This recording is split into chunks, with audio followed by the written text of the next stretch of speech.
সন্তানকে পড়তে বসানোর আগে একটি দোয়া ৩ বার পরে মাথায় ফু দিন। সন্তানের পড়া মুখস্থ থাকবে এবং পড়া সে ভুলবে না, পড়া মনে রাখতে পারবে। আমাদের ভিতরে অনেক সময় দেখা যাচ্ছে সন্তান পড়ে কিন্তু পড়া মুখস্থ হয় না। এই বিষয়ে আমাদের কিছু খেয়াল রাখা দরকার যে সন্তান কিভাবে পড়তেছে এই বিষয়গুলো তাকে বলে দেওয়া এবং বিশেষ করে কোন সময়টা পড়তেছে এই বিষয়টাকে খেয়াল করা। আমরা দেখা যাচ্ছে সন্তানকে এমনভাবে পড়ালেখার চাপ দিই, রাত 12টা 1টা 2টা পর্যন্ত অনেক সময় পড়াশোনা করে। এটা কিন্তু ঠিক নয়।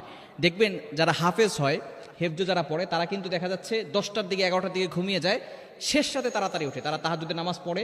এরপর ওই সময়টা তার মেধাটা প্রশস্ত থাকে।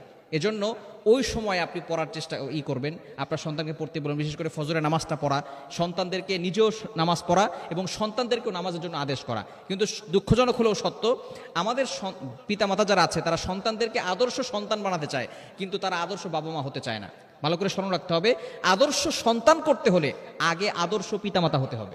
আপনি যদি আদর্শ পিতামাতা না হন, তাহলে সন্তানকে আদর্শ সন্তান বানানো যাবে না। আপনি নামাজ পড়লে আপনার সন্তান আপনার দেখা দেখি নামাজ পড়বে। আপনি যখন পড়াশোনা করবেন, আপনি যখন তার সাথে বসবেন, আপনি যখন তার সাথে একটু খেলাধুলা করবেন, তখন সে এগুলো করতে ভালো লাগবে। পড়ালেখা করতেও তার ভালো লাগবে, খেলাধুলা করতেও ভালো লাগবে। কিন্তু আপনি আপনার সন্তানকে সময় দিতে পারছেন না।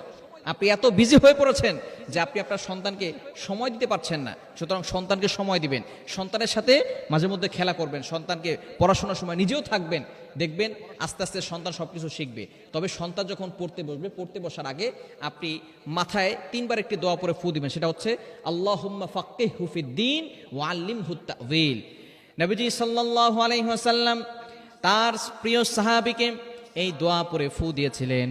আল্লাহ পাক রব্বুল আলামিন তাকে এমন বড় জ্ঞানী বানিয়ে দিয়েছিলেন। তিনি আর কেউ না, তিনি হচ্ছেন নবীজি সাল্লাল্লাহু আলাইহি সাল্লামের চাচাতো ভাই আব্দুল্লাহ ইবনে আব্বাস। তাকে তিনি এই দোয়াটা পরে ফু দিয়েছিলেন। এই দোয়াটা পরে তিনি তার মাথায় হাত বুলিয়ে দিয়েছিলেন, আল্লাহুম্মা ফাক্কিহহু ফিদ্দীন ওয়া আল্লিমহু তা'ওয়িল। আল্লাহ পাক রব্বুল আলামিন আব্দুল্লাহ ইবনে আব্বাসকে এত বড় মুফাসসির বানিয়েছেন, বর্তমানে তাকে রঈসুল মুফাসসিরিন বলা হয়। তাকে রঈসুল মুফাসসির অর্থাৎ মুফাসসিরদের মাথা হচ্ছেন তিনি। নবীজি সাল্লাল্লাহু আলাইহি সাল্লামের পরে সবচেয়ে বেশি কোরআন যিনি বুঝেছেন তিনি হচ্ছেন এই আব্দুল্লাহ ইবনে আব্বাস। সুতরাং তিনি, তার তাফসির হচ্ছে সবচেয়ে উপরের লেভেলের তাফসির। সুতরাং আপনিও যখন আপনার সন্তানকে পড়তে বসাবেন, পড়তে বসানোর আগে এই দোয়াটা বেশি বেশি পড়ে ফু দিবেন, আল্লাহুম্মা ফাক্কিহহু ফিদ্দীন ওয়া আল্লিমহু তা'ওয়িল। এটা পড়ে পড়ে ফু দিবেন এবং সন্তানকে একটি দোয়া শিখিয়ে দিবেন। সেটা নবীজি সাল্লাল্লাহু আলাইহি ওয়াসাল্লাম এই দোয়াটা করতেন। এটা হচ্ছে রব্বি জিদনি ইলমা, রব্বি জিদনি ইলমা।